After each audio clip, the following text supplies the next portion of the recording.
up and get your joy up. Embrace this brand new day. Let light and love fill you up. Get your morning cup of Jubilee. So much goodness waiting, so much overflow.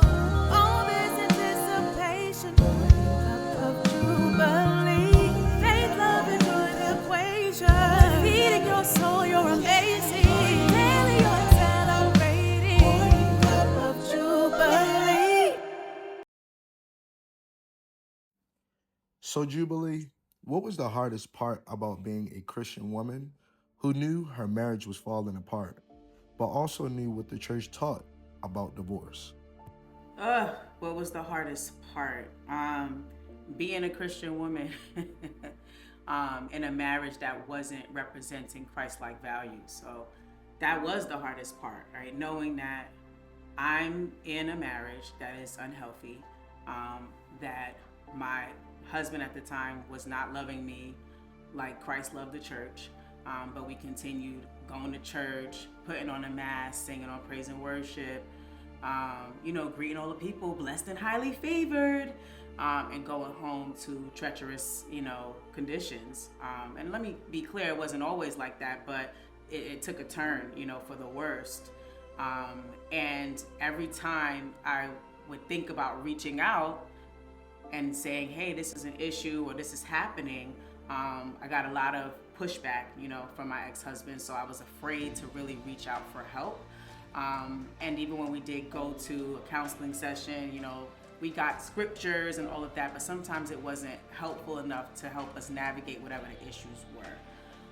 And I think also the message is God hates divorce. Like, you can't do it. You can't do it. It doesn't matter. Like, so what if your house is on fire? So what if you're in a relationship or a marriage that's abusive? So what? Like, this is the vow that you made. Keep your vow to God despite all the conditions, despite, you not being treated the way you should be treated. And I think that was the hardest part. I think I stayed longer. I stayed quieter. I wore the mask because I needed to show and showcase what marriage was supposed to be, despite the fact that that wasn't really my reality. I didn't want the judgment. I didn't want to experience shame. And so I did everything in my power to wear the mask. Jubilee, how did the messages that you received from clergy or the Christian community affect your decision to stay or finally leave? Oh man, so many messages were like religious, and not necessarily, how people say, what would Jesus do? I don't think that Jesus would have stayed in my marriage either.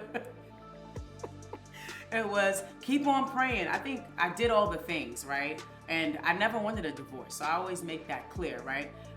Me and a friend of mine at the time, we prayed and fasted from sun up to sundown. I fasted so much that I forgot I was fasting. Like, I didn't even remember to start eating again, right? Get the anointing oil and anoint your household, anoint him, anoint your children, pray the devil out of your household. And don't get me wrong, I believe in the power of prayer. I believe in anointing oil. I believe in healing and the laying on of hands, right? I believe in all that stuff. But in a situation where you have somebody who's not interested in joining on that journey, right? I'm trying to use like supernatural things to push, to bring about a natural change, right? But there wasn't a willing participant. My ex-husband wasn't a willing participant in that. And that's what made it hard. And so going to church where people are like, just pray about it, just fast about it. I'm like, okay, I've been doing that, right? But it's getting worse. Clergy is the one that told me to go back home. I had left my house. I didn't feel safe. My ex-husband was showing different behaviors that I wasn't comfortable with, saying things, doing things that made me feel unsafe. And clergy was the one that told me, go back home, right? And things got worse, right? I started getting locked out of my bedroom. I started having to sleep on the floor. He started following me at night, just different things played out. It got worse. And so I really had to just, pray and ask the Lord, is this what you want for me? Is this what you have for me? Is my marriage a mirror of your love for me? Is this what it comes to? you know? And so I really had to sit with myself. And so, yes, I fasted, I prayed, and all of that, and God was changing me. He was changing my heart. He gave me clarity around what I was supposed to do for my life, to be able to shut out the noise for people that were holding religion over spiritual health. Right? Look this way, do this way, sound this way. If you don't, then God will not be with you. God will hate you. You're gonna get a curse on your life. Like all of those lies, I stopped believing and believed that God wanted me to be in a space that was gonna be healthy, so that I could be spiritually healthy, mentally healthy, emotionally healthy, physically healthy, and that He would not want me to be in a scenario where His love is not mirrored in such an intimate relationship as the relationship between a husband and a wife. So, Looking back, what would you say to the version of you that was fasting, praying, and waiting for things to get better? girl, you know, believe, right? Like I'm big on faith, right? God has blessed me with insurmountable levels of faith. And so I would help her understand the difference between religion and being spirit filled. Because a religion has a set of rules, go by these rules, you know, have the checklist, and then you're living holy and righteous. And if you don't, then you're not. And what God was calling me to in that time was knowledge of His nature, right?